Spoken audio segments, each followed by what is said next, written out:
Bonjour et bienvenue. Aujourd'hui, nous nous rendons sur un lieu de collecte. En effet, avant de conserver, il faut collecter des documents qui proviennent de différentes sources. Des caves, des greniers, des administrations. Alors, en avant pour la collecte.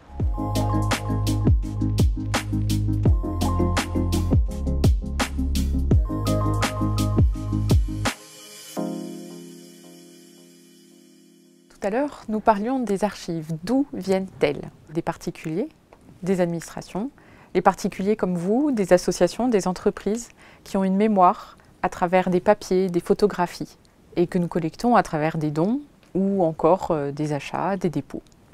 Il y a également les administrations publiques comme celles où nous trouvons aujourd'hui qui suivent des processus bien particuliers que Jean-Christophe va nous expliquer. Les administrations et les services publics ont l'obligation de verser leurs archives aux archives départementales.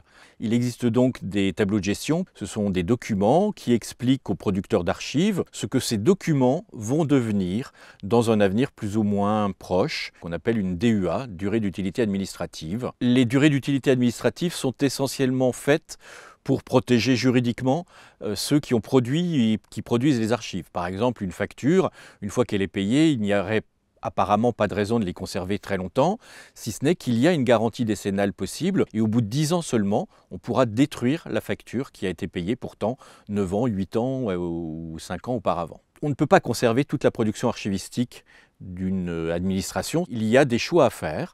Ces choix, ils s'effectuent sur des critères légaux, mais aussi sur des critères historiques. On va garder à la demande des historiens des documents qui vont servir dans les années à venir à écrire l'histoire d'aujourd'hui dans quelques années. Ces documents qui sont ici sont en attente de transfert aux archives départementales et quand leur DUA sera achevée, eh bien les documents vont être transférés aux archives départementales pour être conservés définitivement ou bien s'ils ont été considérés comme non historiquement importants, ils seront détruits. Donc tout ce processus demande une grande sensibilisation auprès des producteurs d'archives dans leurs bureaux et c'est Aude qui va vous présenter ce volet de sensibilisation. La sensibilisation prend de nombreuses formes. Les visites, comme dans un bureau, pour aller conseiller sur la manière de ranger ces documents.